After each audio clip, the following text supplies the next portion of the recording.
तुम कितना कमा रहे हो, तुम्हारी कमाई का भोग पूरा परिवार करेगा, संपूर्ण परिवार तुम्हारी कमाई का भोग करेगा। भले तुम कमाए जाओ, भले तुम मोबाइल भले 10,000 का मत लो, परंतु तुम्हारा बेटा 10,000 का मोबाइल लेगा, ये निश्चित है। तुम 8,000 के कपड़े मत लो, पर तुम्हारे घर के बेटा बहू 8,000 के कपड़े लेंगे, ये निश्चित है। तुम 2,000 का जूता चप्पल मत लो, पर तुम्हारे घर के बच्चे 2,000 का जूता चप्पल लेंगे, ये निश्चित है। तुमने कमाया और कमाई का भोग तुम करो मत करो, तुम्हारी वो कमाई का भोग पूरा परिवार करेगा। पर इतना याद रखना कि कैसे तुमने कमाया, उस कमाने में क्या कर्म करा, उस कर्म का भोग तुम्हें मरने के बाद भोगना तो पड़ेगा ही, ये निश्चित है। कोई दूसरा नहीं भोगता है, कोई दूसरा भोगना नहीं है। कर्म का दंड तुझे भोगना है, कोई दूसरा नहीं भोग सकता। हमारे किए हुए कर्मों को हमें स्वयं भोगना पड़ेगा। मुख से जो भजन किया है, नाम जप किया है, स्मरण किया है, कीर्तन किया है, मंत्र जाप किया है, उसका फल भी हमको प्राप्त होगा। आज ये किसी ने मुख्य यजमान का पद लिया, किसी ने अभिषेक के यजमान का पद लिया, किसी ने मनोरथी यजमान का पद लिया, विराजमान हुए ये यजमान परिवार।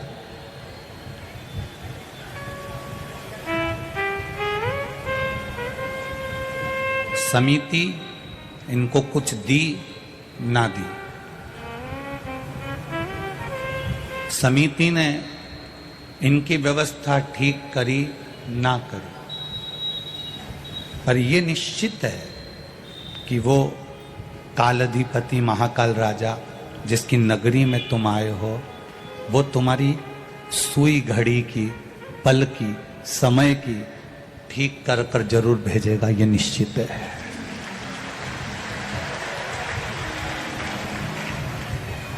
कथा करवाने वाला महाकाल राजा है, कथा करने वाला महाकाल राजा है, और कथा सुनाने वाला महाकाल राजा है, और कथा सुनने वाला महाकाल राजा है, कोई दूसरा नहीं है।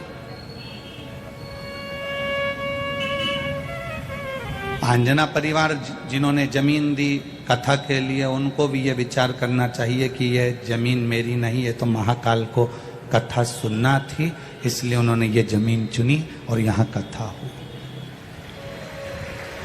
यजमान परिवार जितने भी हैं उनको ये विचार करना चाहिए कि ये कथा करने की सामर्थ्यता, ये कथा करने का वैभव, ये कथा करवाने का जो बल है, धन है, वैभव है, ये कहीं मेरे महाकाल राजा ने दिया होगा, या मेरे माता पिता या पूर्वजों का कोई आशीर्वाद हुआ होगा, तब जाकर उज्जैनी में हम कथा के यजमान बने,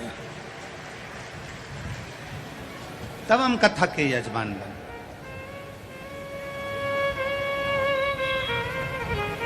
किसी की सामर्थ्यता नहीं। आज चैत्र की पूर्णिमा हो जाएगी, बैसाख लग जाएगा, बोलो सही? अब जरा विचार करना, कभी जिंदगी में तुमने नहीं सोचा होगा कि बैसाख का स्नान मां छिपरा की गोद में और शिव महापुराण की कथा भूतो न भविष्यते जिंदगी में नहीं मिल सकती।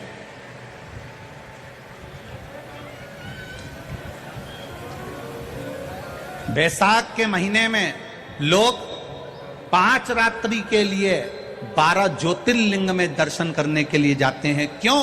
क्योंकि बैसाख के महीने में अगर जिस पवित्र नदी में हम स्नान करते हैं, जिस नदी के अंदर हम स्नान करते हैं, और स्नान कर कर अगर भूल से भी बाहर निकलते हैं, और निकलने पर भी अगर हमारे शरीर की एक बूंद भी जमीन पर गिरती है, तो वहां जो कंकर रहता है वो शंकर के रूप में पूज्यमान हो जाता है। इतना पवित्र बैसाख महीना। अब इस बैसाख के महीने में इतने लोग कहीं भोजन करा रहे हैं, कहीं पानी पिला रहे हैं, कहीं बिस्कुट खिला रहे हैं, कहीं कुछ। एक पत्र आया, एक दीदी ने लिखा है, उज्जैन की कोई बहन है, उसने पत्र लिखा है।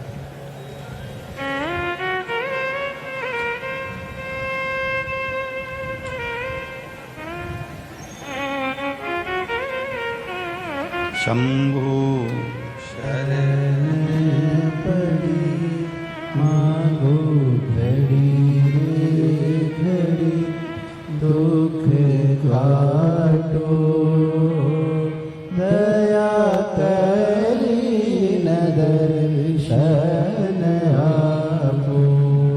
राधा साल्वी, लाल गेट, वृंदावन धाम, उज्जैन। जागृति शर्मा, एडवोकेट, बदनावर। राधा कृष्ण भजन मंडली, वृंदावन धाम, उज्जैन। रेखा, ललिता, प्रेमलता, तुलसी, हेमलता, प्रेमलता। कहीं बैठी हो तो हाथ हिलाइएगा। समर्पण।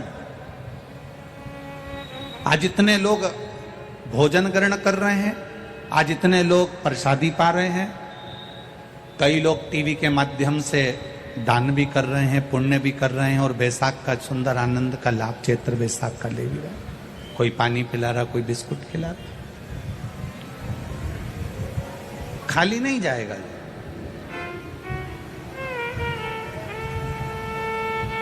इतनी कड़कड़ाती हुई धूप में बैठकर आप लोग जो कथा सुन रहे हैं, ये खाली नहीं जाएगा। जैसे राजा भर्तरी ने गुफा में बैठकर तप किया था, गुरु गोरखनाथ का दर्शन हुआ और गुरु गोरखनाथ ने देवाधिदेव महादेव का दर्शन राजा भर्तरी को कराया। आप भी इस कथा के पंडाल की गुफा में बैठकर धूप में तपते हुए शिव पुराण की कथा को सुन रहे हो, खाली नहीं जाएगा, मेरा महाकाल दर्शन देगा, निश्चित है। तेरी कृपा बिना न हिले मेघ भी अणु लेते सांस तेरी कृपा से तनु तनु। बखान क्या करूं मैं राखों के ढेर का, चपटी भभूत में खजाना कुबेर का। हे गंगाधार मुक्ति द्वार ओंकार तू भोले ओंकार तू आयो शरण तिहारी शंभु तार तार तू। ये सुंदर प्रसंग मिला है, एक सुंदर आनंद की अनुभूति हुई है।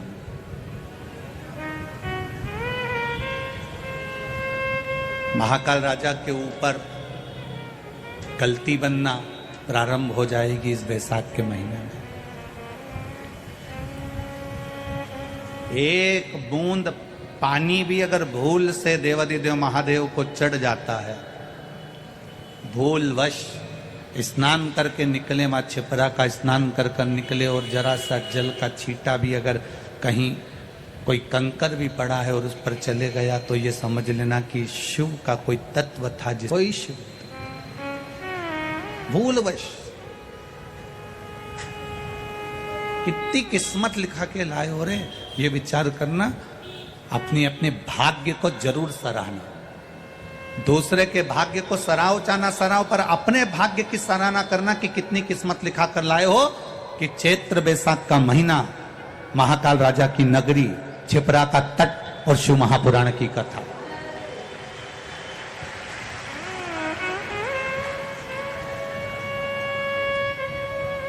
बार बार नहीं मिलना है। उज्जैन वाले ये विचार करें कि ये और मिल जाएगी, फिर मिल जाएगी, ये तो उसको सुनना थी तो उसने इशारा कर कर ये कथा करवा ली। ये उसको सुनना थी इसलिए उसने इशारा करके सुना। बहुत मुश्किल है। अब मध्य प्रदेश में 1.5 साल तक केवल 2 कथा है मध्य प्रदेश की। एक ये कथा होने के बाद एक बेटमा की है मध्य प्रदेश में और एक जबलपुर की है। इसके बाद 1.5 वर्ष या 2 वर्ष के अंदर मध्य प्रदेश में कथाएं नहीं है, सब कथा बाहर है, शायद जहां तक स्मरण में है। 1-1.5 वर्ष के अंदर कहीं प्रभु कृपा, कहीं उसकी उदारता।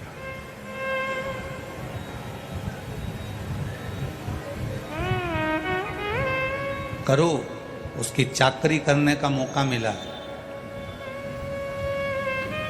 भजन करने का मौका मिला है। हमें दूसरे, पूरी दुनिया के लोग ऐसे होते हैं कि दूसरे को सुधारने की बात करते हैं कि मैं बहू को सुधार दूंगी, मैं सास को सुधार दूंगी, मैं रिश्तेदारों को सुधार दूंगी, मैं कुटुंब को सुधार दूंगी, मैं उसको सुधार दूंगी। शिव पुराण किसी को सुधारने का नहीं कहती, शिव पुराण कहती है अपने आप को हमको सुधारना है स्वयं।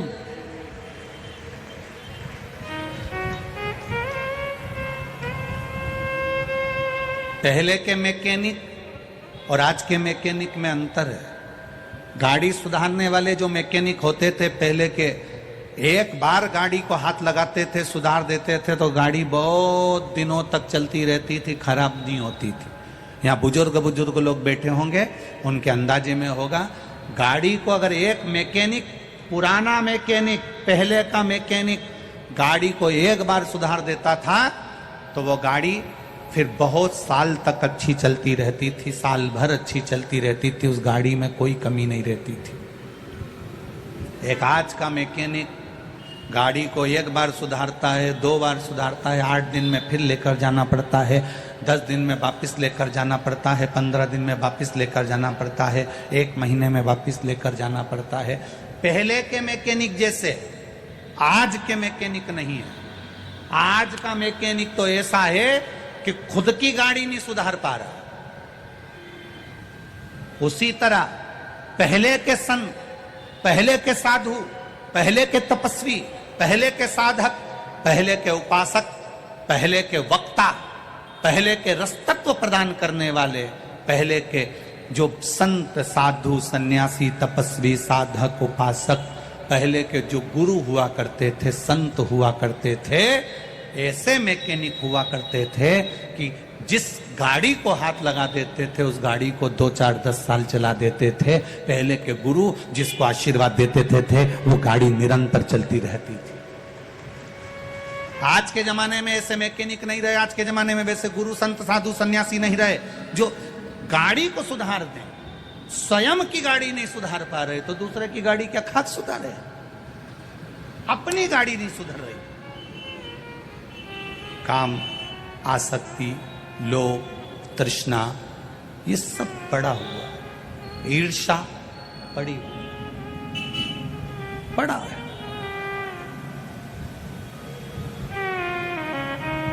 आप थोड़े सी उन्नति की सीढ़ी पर चढ़ोगे और किसी ना किसी को ईर्ष्या होने लगेगी। साधु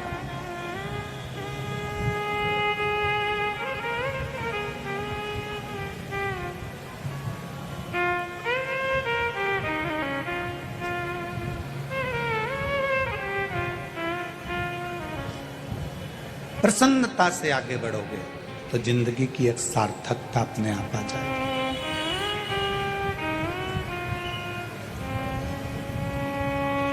प्रसन्नता से आगे।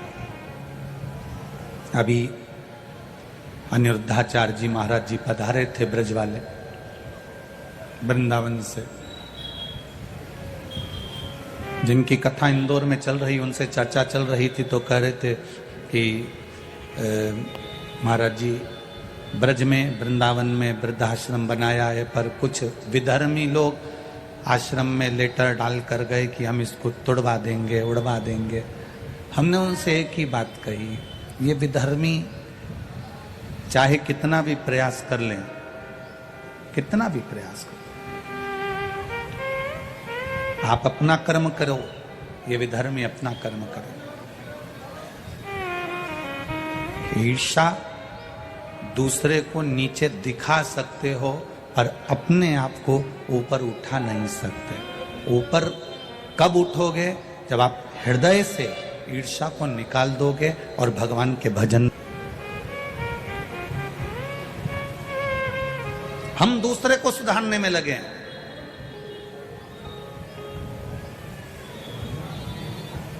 लोग कहते हैं कि आप दूसरे से कहते हो कि एक लोटा जल शंकर भगवान को चढ़ाओ। एक लोटे जल का चढ़ाने का फल क्या मिश्रा जी आपको मिला है?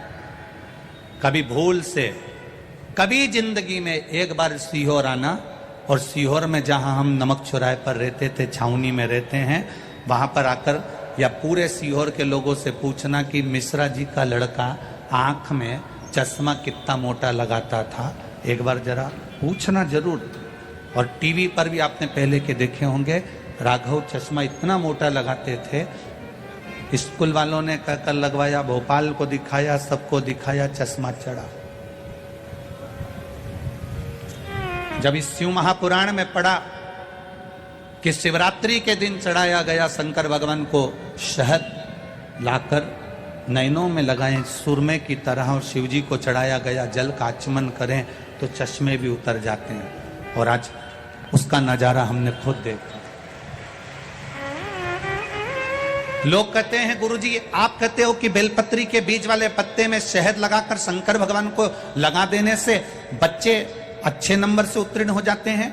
हमने एक बात जरूर कही है कि अपने कर्म को करते करते अपनी मेहनत पूरी करो, अपना कर्म पूरा करो, खूब पढ़ो, खूब उन्नति की ओर बढ़ो, और जब परीक्षा के लिए जाओ, एग्जाम के लिए जाओ, तब एक बेलपत्री के बीज के पत्ते में शहद लगाकर शिव जी से कहकर जाओ कि लिखने वाला भी तू है, पढ़ने वाला भी तू है, याद भी मैंने तेरे भरोसे पर करा है, और पास करने वाला भी तू ही है, कोई दूसरा नहीं। एक पत्र आया है, एक पत्र नहीं 3-4 पत्र हैं ऐसे। मैं रणधीर यादव, ग्राम अमरपुर, जिला नालंदा, बिहार का हूं। कहीं बैठे हो तो हाथ हिलाइएगा। आप ही हैं? दोनों हाथ हिला दो एक बार ऐसे। दिक्कत जो भगवान से दूर करता है, भगवान की अविरल भक्ति से जो भक्त को दूर करता है, उसकी कौन सी योनि होती है वो तो हम नहीं जानते, पर इतना जरूर है, अगर शंकर भगवान से निवेदन है कि कुत्ता भी बनाना तो तेरे महाकाल तेरे चरणों का बनाना, गोवर्धन नाथ के चरणों का बनाना, बद्रीनाथ के चरणों का बनाना, बना दे, तेरी कृपा जो होगी वो देखा जाएगा। पर वहां जाकर हम भी हड़ताल तो करेंगे कि लोटा भर जल चढ़ाने का, आचमन करने का अगर कुत्ता बनते हो तो ये कहां की रीति थी? शिव पुराण तो अपनी बात कहती है कि जल चढ़ाने, शिव जी पर जल चढ़ा हुआ मात्र आचमन करने से 3 ताप मिट जाते हैं। ये विद्येश्वर संहिता का 75 नंबर का पेज गीता प्रेस गोरखपुर का कह रहा है। लोग भटक गए, लोगों ने सोचा जल चढ़ाने से ऐसा हो जाता है, ऐसा करने से ऐसा हो जाता है। लोग भटकाएंगे। आप जब रोज रोज मंदिर जाना चालू कर दोगे, रोज रोज भगवान को जल चढ़ाना प्रारंभ कर दोगे, तो लोग भटकाएंगे। भटकाने वाला कोई दूसरा नहीं होता, स्वयं महादेव चाहते हैं कि अगर तू 3 महीने तक लगातार जल चढ़ाएगी तो महादेव को तेरी मुराद पूरी करना पड़ेगी। तो उनने तुरंत ऐसी क्लिप जारी कर दी कि तू वहां से हट जाए और तेरा मन भटक जाए, और भटका, अधूरा काम रह गया। अभी कोटेश्वर में कथा थी, वहां पर एक बात कही थी, कुएं में पानी है, पीना है, रस्सी लेकर आए हो, रस्सी छोटी पड़ गई है, दूसरी रस्सी लेकर आए हो, रस्सी छोटी पड़ गई है, तीसरी रस्सी लेकर आए, उससे बड़ी वो छोटी पड़ गई, उससे बड़ी लाए वो छोटी पड़ गई, उससे बड़ी लाए छोटी पड़ गई, पानी पी नहीं पा रहे हो। चतुरता की निशानी है, रस्सी मत बदलो, जो रस्सी तुम्हारे पास पहले की है दूसरी रस्सी ला